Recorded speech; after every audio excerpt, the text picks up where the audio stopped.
Welcome to this explainer. Today, we're tackling a super emotional, absolutely crucial topic for families everywhere: navigating our kids through the intense pressure of exam season. If you've ever felt totally helpless watching your child stress over a mountain of textbooks, or, wondered how to genuinely support them without accidentally making things worse, well, you're in exactly the right place. Today's explainer is drawn straight from the evidence-based research and holistic wellness insights of Dr. Manjari Sharma. We're going to look at the very real toll academic pressure takes, and, more importantly, how you can create a truly calm, supportive home environment. Okay, let's dive into this with a powerful thought from the research that really sets the stage for us today. Exams test knowledge, not a child's worth. It sounds so simple, right? Almost obvious. But in the heat of exam season, man, it is incredibly easy for both us and our kids to lose sight of this. We get all caught up in the frenzy of grades and report cards and future planning. Actually, to truly help our kids stay calm, confident, and emotionally balanced, we literally have to start from a place of empathy. We have to completely separate their inherent value as a human being from a simple letter grade. Because honestly, we have to ask the hard question: is exam stress actively harming your child's health? And the clinical research paints a pretty concerning picture here. Studies show that exam anxiety doesn't just, make a kid a little nervous for a few hours. No way. It actively degrades their concentration, their memory, their sleep quality, their mood, and ironically, their actual academic performance. We aren't just talking about a case of the jitters. We're talking about a core problem that affects their day-to-day well-being. So here's our roadmap for today.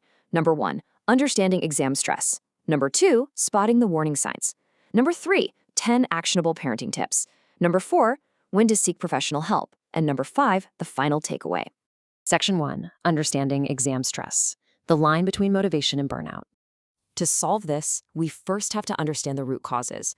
Now, what's really interesting about this is the stark contrast between the two sides of stress. Because hey, not all stress is bad. On one side, we have healthy motivation.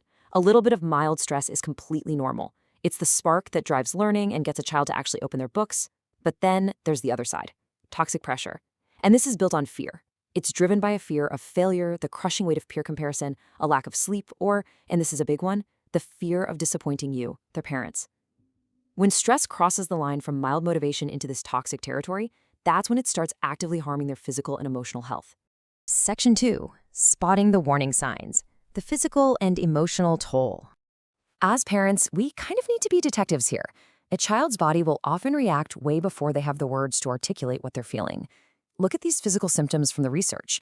We're talking about unexplained headaches, sudden stomach pain, or just a really heavy, persistent tiredness. You might notice sleep problems or out-of-the-blue nightmares. Even changes in their diet, like a total loss of appetite or sudden overeating, are major red flags. Their body is literally sounding an alarm. And those physical symptoms, they quickly snowball into distinct behavioral shifts. You'll start to see irritability, sudden crying spells, or just massive mood swings. They might suddenly have a really hard time concentrating on the exact material they're stressing over. You might see them actively avoiding their studies or pulling away from family entirely.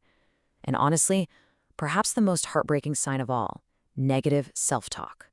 If you hear your child muttering, "I can't do this," or "I'm going to fail anyway," that is the toxic pressure speaking.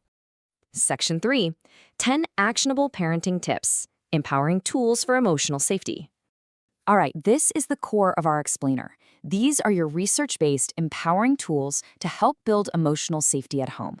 We can group these first 4 together as the absolute physical foundations. Step 1, prioritize sleep. Sleep is the magic ingredient for memory, focus, and emotional control. We have got to avoid that late-night panic studying. Step 2, give nutritious food. Balanced meals, hydration, fruits, nuts, real whole foods actually fuel the brain. Step 3, encourage physical activity. Even just 20 to 30 minutes of walking or playing can drastically boost their mood. And step 4, teach breathing techniques. Simple, deep breathing before a study session physically calms the nervous system down. Now, moving from physical foundations over to psychological support. And this brilliantly illustrates how we communicate with our kids. First, we need to create realistic study plans. Short sessions with little breaks are vastly more effective than those exhausting marathon study binges. Next, and this is absolutely vital, avoid comparison. Comparing your child to siblings or classmates actively spikes their anxiety. You also need to keep your own expectations realistic. Your pressure creates their fear. Finally, listen to them without judging immediately. Sometimes kids don't want a lecture or advice, they just desperately need to feel heard. That perfectly tees up another critical tip from Dr. Manjari's research: building a growth mindset. As parents, we need to praise the effort, not just the final marks. When you appreciate their consistency, their discipline, and their incremental improvement, you're fostering healthy motivation. You're teaching them that resilience is what really matters, which completely shields them from that paralyzing fear of one bad grade. And finally, tip 10. This is arguably the most important action you can take. Remind them they are loved. Your child needs to know, without a shadow of a doubt, that their exam scores do not dictate their value in your eyes. Emotional safety in your home matters infinitely more than academic perfection. Section 4. When to seek professional help. Recognizing severe red flags. So, the crucial point is, as effective as home parenting tools are, there are times when they just aren't enough. We need to know when to step back and consult a pediatrician or a mental health professional. If you witness panic attacks, severe and ongoing sleep issues, or an outright refusal to go to school, you need to take action. Same goes for frequent unexplained body pain, persistent sadness, or, and this is absolutely critical, any talk whatsoever about self-harm. These are breaking points. These are real medical concerns, and reaching out for professional help is the most responsible, loving thing a parent can do. Section 5. The final takeaway: reassessing our approach to academic success. In the end, your calm presence is your child's absolute strongest support system. As Dr. Manjari powerfully summarizes, exams are important, your child's mental health is more important. You are there to help them prepare, yes, but you're also there to help them breathe, help them rest, and help them believe in themselves. I want to leave you with a provocative thought to reflect on today as you look at your own home. Ask yourself honestly, are you prioritizing your child's marks or their emotional safety?